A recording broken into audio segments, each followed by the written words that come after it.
A very good evening to all the listeners of the English program. I am Shiba Rakesh. Swami Vivekanand said, "Our karma determines what we deserve and what we can assimilate.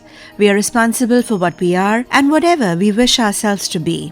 We have the power to make ourselves." This January 12th, on Swami Vivekanand's birthday, celebrated as the National Youth Day, we remember Swamiji's philosophy, his ideas, his resolutions, and his beliefs in the ideal of the youth of India, even when he was, and he said, "My faith is in the younger generation, the modern generation.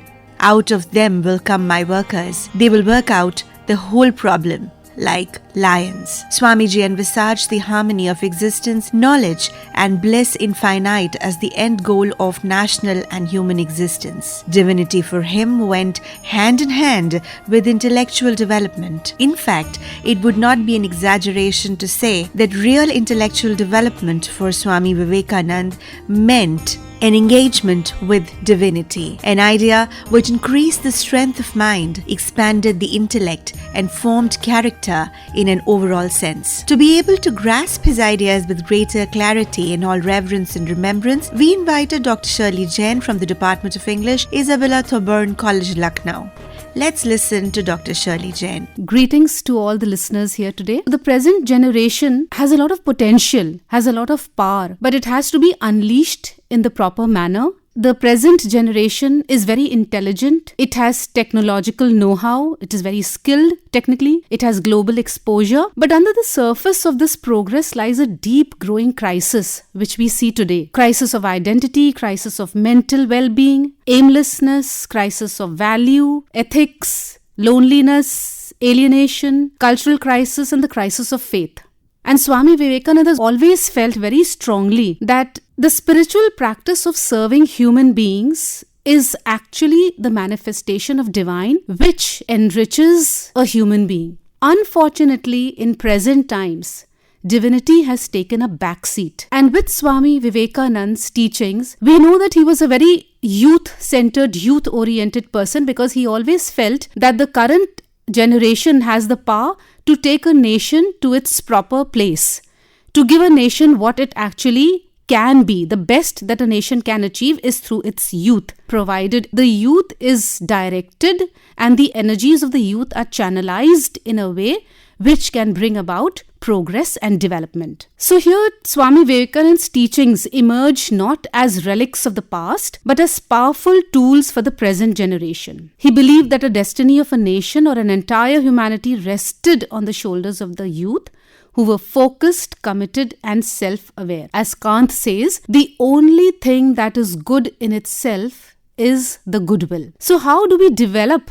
this sense of goodwill in our youth? How can the youth be aware of goodwill when I have just mentioned about the various crises that one experiences? So the various crises has been addressed very, very specifically through the teachings of Swami Vivekananda. For example, the crisis of identity. Today, the youth actually seek social validation. They need approval. If they feel so much dependent on likes and viewership, but actually you should be self-sufficient, self-satisfied with your own output. You do not need people to be telling you that this is right or wrong. You should have that self-confidence in yourself. And that can only be possible when you believe in what you do, when you are so morally, ethically, spiritually upright. Only then will you be able to believe in yourself. Because believing in yourself is not very easy, because the world takes a different turn. And to be standing for ethics, for morality, for what you believe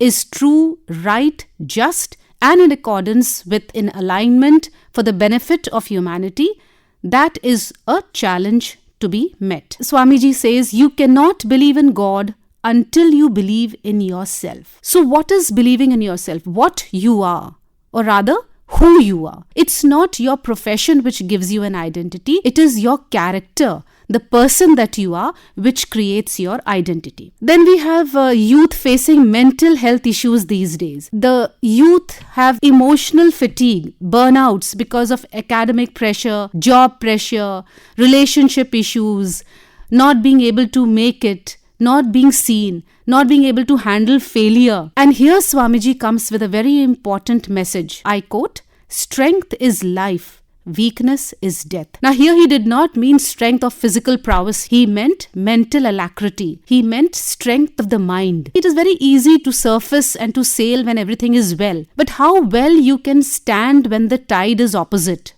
That is your mental strength, the resilience that you create. How immune you are to the outward distractions, to the falls, to the pitfalls of life.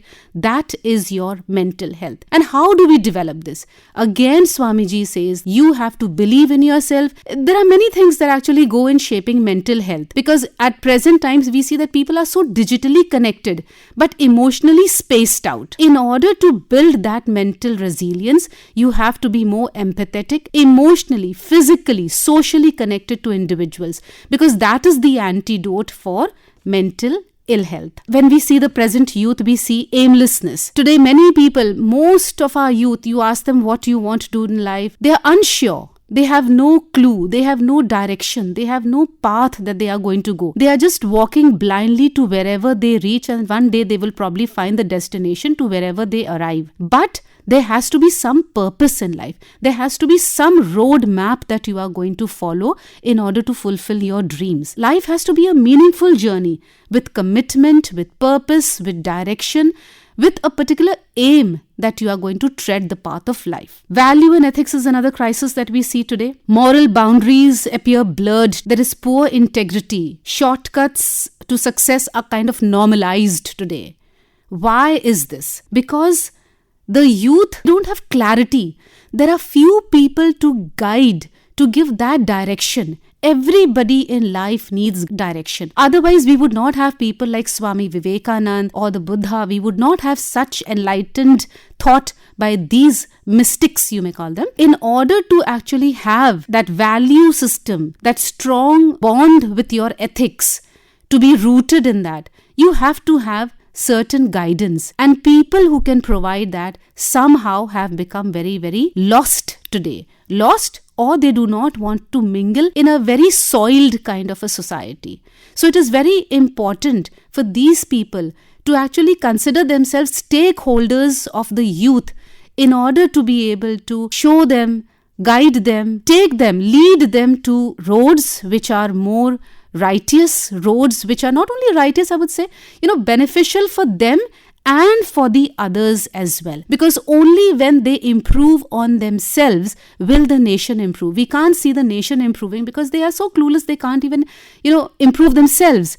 So in order to improve yourselves, it is very, very important to have the right amount of guidance. So many things are at play. Your curriculum, the education system, so many things. As Swamiji always has said, that the purpose of education should not be only to grow in the intellectual sphere, but it should be moral, it should be character-based education, so that as a person you may grow. The youth today also face loneliness and alienation. And here Swamiji has this very beautiful line which says, they alone live who live for others.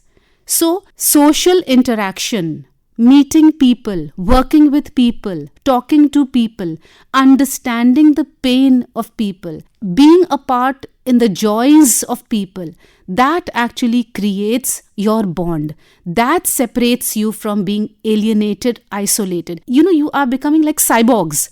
You are so digitally there with people, but emotionally you are spaced out. So service to others, mingling with others is actually the antidote. Cultural crisis and the crisis of faith, spirituality is become very obsolete in this very rational and scientific world. So the youth needs to have a strong pride in their culture, in their tradition, and in the spiritual ethos of the Indian culture. With this, my message to the youth would be, as we celebrate the Youth Day on the 12th of January, Swamiji's teachings have a timeless relevance. So be aware of yourself, your strength, your work, your weakness, grow in wisdom, live life with purpose and fear nothing. So my message to the youth would be famous lines from Lord Alfred Tennyson: to strive, to seek, to find, and not to yield. Drink life to the lees. How dull it is to pause, to make an end, to rust unburnished, not to shine in use. Therefore, shine in use. And when you shine in use, do remember this great mystic this great thinker, Swami Vivekanand, whose teachings have brought India this far and would take India further. Thank you. You just listened to a talk by Dr. Shirley Jain expatiating upon the ideas of Swami Vivekanand, with hopes that the flame lit by Swamiji will burn bright in the hearts of one and all as we walk hand in hand towards a brighter future for the country through our small and big efforts. I convey my best wishes on the occasion of the National Youth Day. And with these hopes and wishes, this is Shiba Rakesh signing off. Namaskar.